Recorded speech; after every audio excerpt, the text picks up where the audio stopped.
we are joined by a man who's probably made just as many headlines because he's heading to Cardiff. It's the runner-up, second place, but Cardiff Wildcard for the British Grand Prix of 2023. Steve Worrall joins us. Hi, Steve. First of all, congratulations. Thank you. It's been a bit of a whirlwind few days, I guess. And like you say, not the British champion, but I think the next best thing from that is obviously the opportunity to go to Cardiff and be the wildcard. So now thrilled with that, and got a lot of planning to do now, and not much time to do it. So it's all hands on deck. It was a hell of a night. Conditions were far from ideal. I sense that the way you rode, your body language that night, you looked really determined to do well. You didn't seem to get fazed by it all. Was it that you'd encountered those conditions previously in your Bellevue days, or was it you just went there, irrespective of what was going to happen, you were going to put your best foot forward? Obviously, we always go in to do that. I don't know. Going by the conditions, it's I'll be honest, they're not conditions that usually favour me. Usually when it's like that, you get the ex-grass trackers who throw that left leg back and just hang on, and it doesn't usually favour me, that sort of stuff. But I don't know. I had power. I had plenty of power from the engine, which was it was nice to have for once. Usually, sometimes you can be at Bellevue and think I'm flat out, but I'm not going anywhere. But don't know. With the track being so heavy, I had the power that I needed, and sometimes things just work. Everything seemed to work. I kept clean all night, which that's a big positive in conditions like that. When you come in and you look like the mud man, it's you spend half an hour then scraping off and trying to clean yourself down. Everything just worked, and it snowballed on all night, and I didn't do anything silly that I didn't need to do. You saw a few lads when they tried to, just push the boat out that little bit further, it didn't quite go well for them. So kind of, rode with my head all night. And obviously as we've seen before, once you get to that final, it's a clean slate, and that's the most important thing. So that was always in the back of my mind, straight to that final, try not mess around in any semis and, risk anything. And once you're in the final, it's any man's then, especially given the track conditions. And I'd said from early on, from my last heat, I thought, I want gate 2, that's the one, I want gate 2.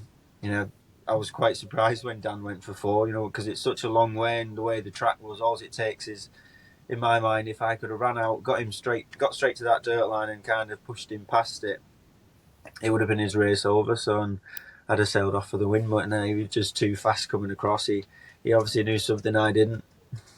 Well, I think he just chanced his arm a wee bit, I think he just fancied that he could get there and just rail round all of you and get away with it. But I agree with you, it was a high-risk strategy that paid off in the end. The last race in your qualifying heats, though, was important, wasn't it? Because you must have had an idea that you needed a win there. Yeah, I'd been told that if I won that one, it would put me straight into the final. And again, when things work in your favour, no disrespect to any of the riders in that heat, but it wasn't my hardest heat of the night, so I wasn't going into that race with all the pressure of trying to win one of your toughest heats. It was kind of, like I was quite positive going into it that I'd be able to do the job and get myself straight through. So, just going back to that, everyone has to have a bit of luck every now and then, and I guess that my luck came Monday. Yeah. On a one-off night like that, you need a touch of good fortune. Can I take you back a bit, please? Because I've been around a little while. You broke your leg. When did you break your leg, please? I can't remember exactly. 2018 it was. Beginning of the season, 2018. Yeah, because I was watching your progress and you were making good progress at that stage. You broke your leg. Took a little bit of time, obviously, to get over that. You were desperate to come back, but I sensed that it did hold you back a bit. Then we've had COVID. Does this result in 2023? Do you feel like you're finally getting back to that position where you were rapidly approaching back in 18 around that time? Yeah, I look back there myself, and I feel like from where I was then, I've lost so much time. I'd kind of, off the back of 2017, the World Cup, World Games, I think I got second that year in the British final. That so much had gone through, and in towards 2018, so much work had gone in. I'd never trained so hard. There was so much that had gone into that year, and I think it kind of, not only the injury, but everything kind of just knocked me down. And then, obviously, like you say, 2019, not much, still recovering from that. 2020, then COVID hit. So I feel like everything's halted progress. I've not been able to just keep going and keep pushing forward. And like now, I feel like this year has been quite a big stepping stone for me and pushed me forward to get back on track to where I could have been projecting to in 2018. So I took a gamble, went back to Poland this year, which I think's paid off for me. It's makes you realise that they don't play around over there. It's not like British Speedway.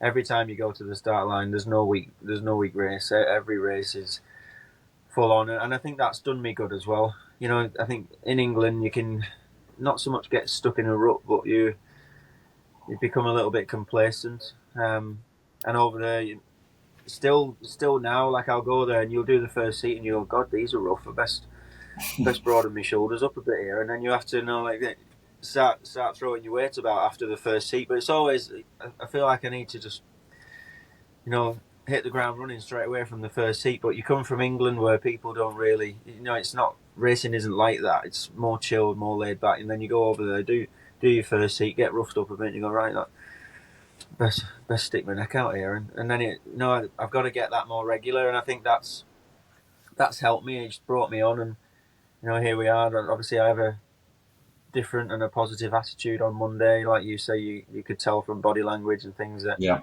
I was there to do a job. I was there to do no meaning business. So yeah, I feel like it's everything's getting better for me. I'm getting back to riding how I know I can, and scoring the results that I know I can. Yeah, and that's evident. I think that the result on Monday night was as a result of that, and it's good to see, because I can appreciate that some of the issues you've gone through mentally and physically. It's never easy coming back from a tough one. What are your building up now? You're flat out busy. I understand that, fixed your backlog, but what are your expectations going into Cardiff? Do you sense that, are you putting a target on it, or are you going there just to enjoy it, or you want to, because it's a massive shop window for you now, isn't it? It is, yeah, and it's difficult. I have thought about it, but I'm also I'm not one of them who talks a load of rubbish. I'm a realist. I'm realistic at the fact that they're the best guys in the world. There's a reason that all of them are in the Grand Prix series, because they are the best in the world. But also flip that around. We're not on a big Polish track that I'm not used to, where you need the fastest engines that you can have available to you. Things are a little bit different at Cardiff. It's smaller track, a little bit more technical, which as British riders, that's what we race week in, week out. So, and one of my attributes to my racing is my starting. So if I can go there, I'm used to the technical tracks. I like these small tracks. I'm not sure about the indoor ones, who knows, but if I can make some starts, and ruffle a few feathers, then I'll be happy. But like you say, it's hard, because obviously I have some expectations, and I want to go there, and of course I want to do well, but I'm a realist in the fact that these guys are the best in the world, and the most important thing is to just go there and enjoy it, have fun, soak up the day, take it all in. It's memories that will last a lifetime. There's not many people who can, they've got it on their resume that they've been the wildcard at the British Grand Prix, so I'm very honoured to be able to do that, and I'll make the most of that, and I'll just go there and enjoy it and try my best, and that's all I can do, really. And you've got qualifying to look forward to, Steve, which is clearly going to be the highlight of the weekend. But qualifying actually on the temporary tracks could be quite important, couldn't it? Because often, if you're looking at the history of Cardiff, the inside gate quite often is an advantage. So that will be something new for you, won't it? So, you'll be, I'm sure that in itself on the Friday evening will be a nice little introduction, won't it? If you can do reasonably well there and make sure you... If I remember, I've ridden Cardiff actually. I've been lucky enough to ride it. It's got long corners. It actually looks small but rides big. But there's no doubt. I've practiced one. Go on. I've practiced there once, and that's what I remember from like what you was just saying. Then when you're up in the stands and you're looking down, it looks small, but when you're actually on, it kind of opens up and it doesn't ride it doesn't ride small. It's it's a little bit different. And I mean, it was a while ago now. I can't remember what setup I was using. I'm gonna have to try and do some digging and find out some information from some other guys who've been. But it rides big. Qualifying, Yeah, because the start's close to the first corner. You've got to make that jump, haven't you? You've got to be able to nip into the first corner. Inside gate, you can put your front wheel over that curb and you can hit your front. Yeah, that's it. And like you said, the inside gates are so important. So I think that makes qualifying even more important. You really, really want to be as high up as you can, so you have the opportunity to pick either 2 1s and a gate 2 and then do it like 2 gate 2s. I think people are going to be fighting over them numbers where you get in them gates. So sure. Yeah, it'll be important on Friday. I like to think I'm pretty fast over a lap, so we'll see. Crack on, Ian. Come on, join the party. Yeah, on that, I'm just letting you go, Kelv, letting you do your thing.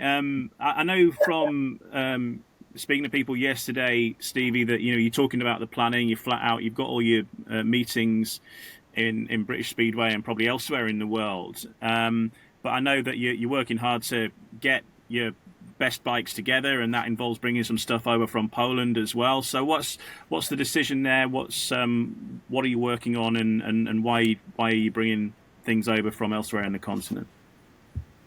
Well, it's just my last meeting for my club in Poland, Dauguvpils. That's on the 27th, and sadly we haven't made playoffs, so kind of like the curtains are drawn on that after that meeting. So I thought, well, this is a perfect opportunity now, just with the run up that we've got to Cardiff. If I reeled it off now, I'm racing Sunday, Monday, Wednesday, Thursday, Friday, Saturday I'll travel to Latvia. Then I'm in the race there Sunday, back to Wolves Monday, Tuesday off, Poole Wednesday, Peterborough Thursday, Cardiff practice Friday.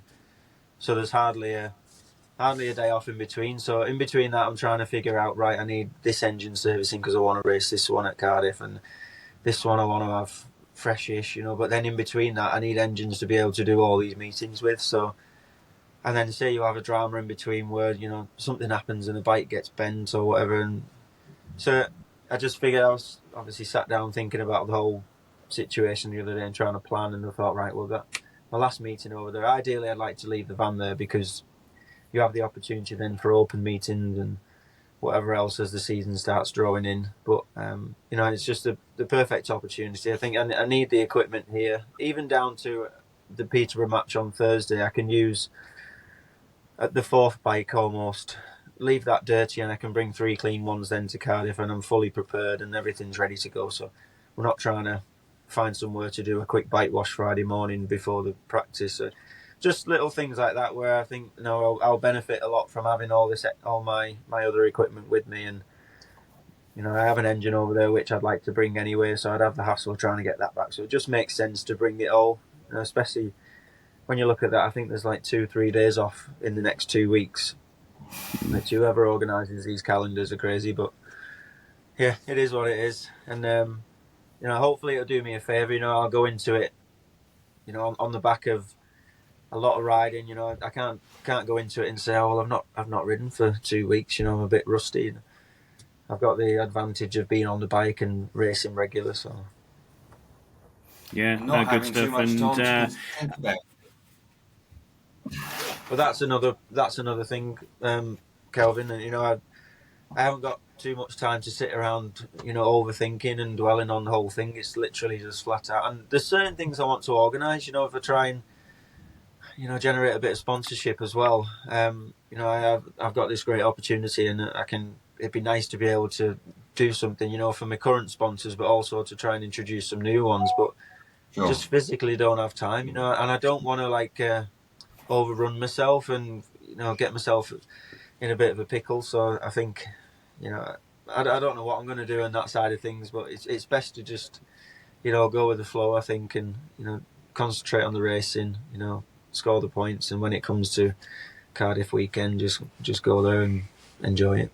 Sure. You've ridden for some big clubs over the course of your career. You're currently riding for Wolves and Poole, but there'll be fans from all over that will come together to support you in Cardiff. Of course, Bellevue fans, Newcastle fans, right across the spectrum. So you must be looking forward to that experience of getting out on the track, and I'm sure that there'll be a lot of people cheering for you and all the other British guys, of course. But I think everybody loves to see how the Wildcard does. And if you do get yourself out front, as riders will tell you, Chris Harris or Danny King or whoever, when they hit the front, that experience will stay with them forever. I think if the crowd really get behind you like that.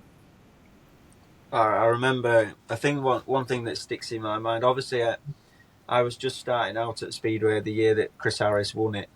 That was kind of like just as I got going. But one thing that sticks in my mind is I was the reserve and Danny King was the wildcard. It was the year he won the British Championship. And I remember him, he had a real slow start and then won a heat and the whole place just went mental.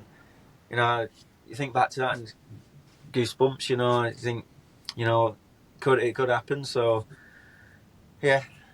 We'll see. And you said you were track reserve that time, and it was one of the few years where nobody broke the tapes or fell off or anything like that. So you unfortunately just sat on your hands for the whole meeting. That's it. Yeah, every single year I think before and after either there's been a crash or someone's gone through the tapes or whatever, and the reserves have managed to get a go. I think even someone's always pulled out. I think that every year since, like obviously last year Adam Ellis had to withdraw and both reserves got to share the event then, and the one year I did it was just, I think I was with Robert Lambert, we just kind of stood around. So yeah, didn't quite get the opportunity to go out there, but thankfully we're here now, we'll get another go. Sure. Well, you're in for the full experience this time. Qualifying Friday afternoon, obviously we've spoken about that. Racing, it's a slightly earlier start, 5 o'clock on Saturday. And as I say, the Brits will be royally supported. I think those moments you've just described about when a wild card comes in and does well, it is quite spine-tingling. The reaction from the Brits is fabulous. And to have the opportunity to experience that will be something very special. And I think just standing there listening to the national anthem, I think that in itself will be quite moving in some regard when you stand there, Yeah, that's it. And I've sensed already, the fans, getting behind it all, because like the 2 meetings I've done since, I can hardly get to the changing rooms, through people wanting to talk and I absolutely love it. But then I look at my clock, I look at my watch, and I'm thinking, God, I best go and get changed. Time's going on, and but I enjoy it. I love that side of it, and I've sensed that already. The fans and every single person saying, "Oh, congratulations! We can't wait to be at Cardiff cheering for you." So it's brilliant. You see it all. There's so many people who've obviously going by the sounds of how much we're talking about it at every track I've been to so far. So hopefully that continues, and I've got a lot of tracks to go to before then. So. Mm-hmm. There'll be a lot of people coming over, I guess, but I think it's fully deserved, Steve, because as I say, I've mentioned about the fact you were making great progress, the hold up with your leg break. So in some ways, you can reflect on that and say, well, you had to be patient, but you're here now. You're a bit older, maybe hopefully a bit wiser, and not allowing it to get to you too much and become too big in your mind. Because I do think at the end of the day, it is a speedway meeting, 4 riders and 4 laps. And there are opportunities in there. Not all of them are going great. You know what I mean? When you look at the performances in the Grand Prix, there's some blokes that are struggling. So you come in with everything to gain and nothing to lose, effectively, don't you? That's it. And, no disrespect to any of the riders, but they, certain ones prefer the big open, slick Polish tracks, and, they absolutely hate the small indoor, bit rough tracks. So, I can hopefully take advantage of that, and that'll work in my favour. So, like you say, there is an opportunity there. You know, I'm realistic in the fact that these guys are the best in the world, but I also know what, you know, on my day what I can do and what I'm capable of. So, and like I say, one of my strong points is my gating, and if you can make starts at Cardiff, you're halfway there. You know, Absolutely. so that'll be the plan. That'll be the plan, and you know, hopefully I can go there and make a bit of a statement. You know, make a bit of a name for myself, like you're saying. You know, grab the opportunity. Yeah, well, I wish you all the very best because, as I say, you're riding well. There's no doubt about that, and you can come in with that sort of body language, that mindset that you had at the British Championship. Then you can probably surprise one or two, I'm sure. I don't know. I think that there's every chance. I think this World Championship, apart from Smarslick, I think he seems to be in a different level altogether. But I sense after that it's really difficult to say who's going to be successful at a Grand Prix. It just seems to be very wide open every time. And as you rightly say, Steve, these indoor meetings, the track last year wasn't great. We don't quite know. We saw actually a good example was in Tetra where the track was tricky. Kim Nielsen made the final. You know, a man that's ridden in Britain a lot. You can turn the bike. One or two of the boys didn't fancy it. He makes a final. That's it, and that's all it takes. You know, like I said, some of the guys, they do prefer the big open slick tracks, which you know you can see that it's not hard to see. And you know, Kim Nielsen, he's rode in England for a long time. You know, he's not frightened of getting the bike turned and having a bit of a few ruts and bumps. So he took full advantage of that opportunity and you know put himself there. So you know it's an open playing field. We'll just have to wait and see. I mean, hopefully the track. You know, hopefully they've done a lot of work into you know making the material better. So I mean, Warsaw was fantastic. You know, the racing there was brilliant. The track didn't break up at all. You know, it was nothing like Cardiff last year. You know, obviously we don't want a repeat of that.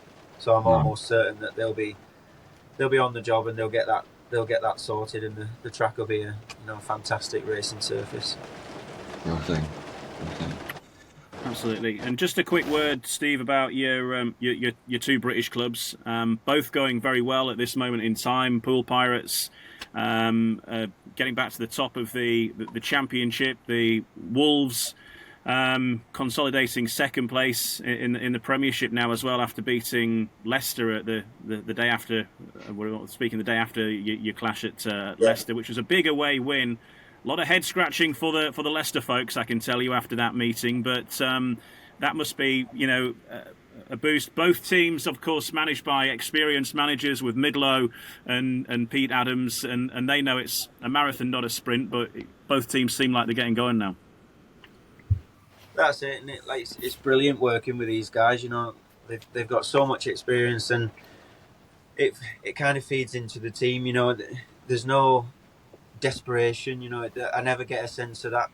You know, as long as you make playoffs, it's fine. Obviously, Poole's mentality is a little bit different. You know, Matt Ford he wants to win at all costs, and you know, similar with his son Dan. You know, he's got the reins. You know that they want to win at all costs, and the whole thing of trying to get to the top of the championship. You know, there's some clubs just fighting to be in the playoffs, whereas you know we're fighting to finish top, which it's a nice place to be. It's a nice thing to be fighting for. Don't get me wrong.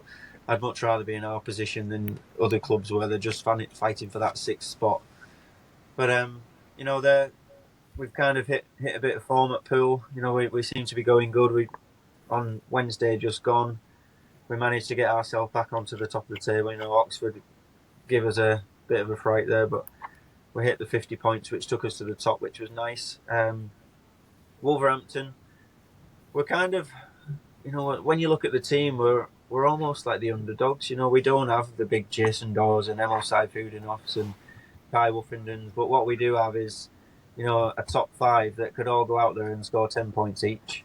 And I feel like that makes a difference. You know, we haven't got one guy who can go out there and get 15, but the other ones who might get 6 or 7, 5, you know, between scattered along. Whereas, you know, in reality, we've got 5 guys in that top 5 who can all go out there and score 10 points. And then when you throw Zach and Leon in at reserve. Leon's one of the best up and coming Brits that we've got in British Speedway. So, on the night, like last night, things just worked. We give Leicester a real big fright there. And looking on paper before the meeting started, you could have said, you couldn't really pick which way that was going to go. But I felt like from the off, we had it covered. So, yeah, we're sitting pretty there in second place. Obviously, going into the playoffs, it's a clean slate. Everything starts again. It'd be, all goes down to who ends up where. Ideally, you don't want to be going against the team who finishes first, because there's a good chance that they're going to push you out in the playoffs in the first round. So, but there's a couple more meetings to do before we get to that point. So we'll just have to see how it all pans out. Good stuff. Well, look, thanks a lot, Steve. I know that you're away on a little break or whatever at the minute, and you've got to get on the road back home. But I can hear that maybe it's raining on your van as well, if people are wondering what that noise is. So you're out in the wilds. I'm actually in Poole, and I don't think it hardly ever rains in Poole. The last time it rained here, I think, was the first running of my testimonial. That's the first time I've ever seen rain. So yeah, the one day we've got off now, it's chucking it down. So. All right. Smashing. Well, thanks very much for joining us again, Steve. All the very best in your endeavours coming up, but looking forward to seeing you in Cardiff, and I'm sure you'll give it your best shot. Certainly will.